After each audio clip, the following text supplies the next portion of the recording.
How was it, guys, to knock off number 25 Saginaw Valley in your home stadium tonight to start 1-0 on the GLIAC? How does it make you feel? It's a great feeling. I know from last year it was definitely we took it to heart of us losing on a last minute touchdown, at least defensive wise.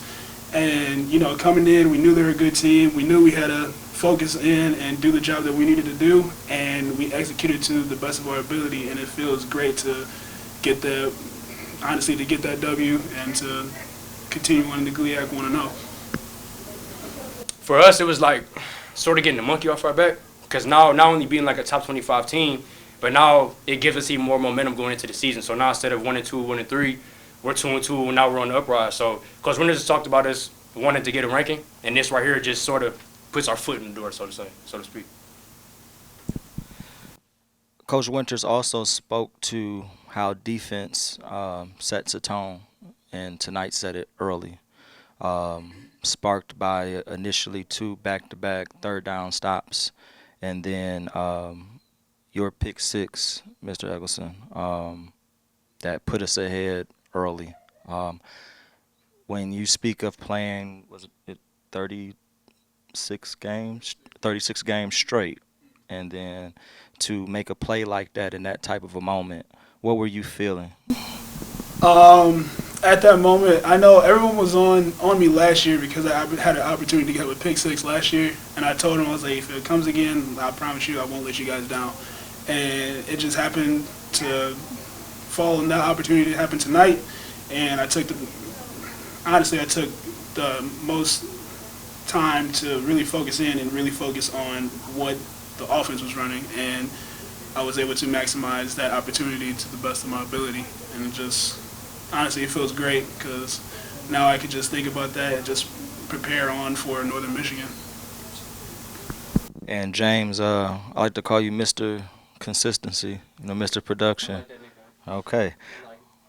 9 straight games with a touchdown. The last home game we had here against Slippery Rock, you rushed for over 100 yards. One question I guess would say is what type of approach do you take to ensure that you're constantly consistent with running the ball here at Wayne State? And then number two, you have to have an O-line that you really have a lot of faith and confidence in. Can you speak to your O-line afterwards? I don't think I could do it afterwards. I think I'd have to do it before because without the O-line, like that consistency would not be anything. So first of all, I give it to them. And like we talk a lot. So the relationship between the running backs and the O-line is very great here. So that pretty much gives us an extra step over the defense because if I know how they're fitting their blocks, then I know what lanes I can hit. I know if I can take it inside, outside, whatever it may be. But as far as just my approach, all of us running backs, like we try to collaborate as one. So if somebody sees something and I don't see it, they let me know. If I see something and they didn't see it, I'll let them know, vice versa. So on top of that, I've watched running backs of the past, and that sort of helped me get into the system and try and put my own finesse into the system. So from that aspect, I just try every day just not only to come with a positive attitude and just with a positive mindset and positive effort, but being consistent is like one of my, I would say one of my morals, because consistency, like it goes hand in hand with everything you do in life. So football is really important to me, and that's pretty much why I try to stay consistent, because without football, I don't know where I'd be. That's how I feel. And then you guys both seem to be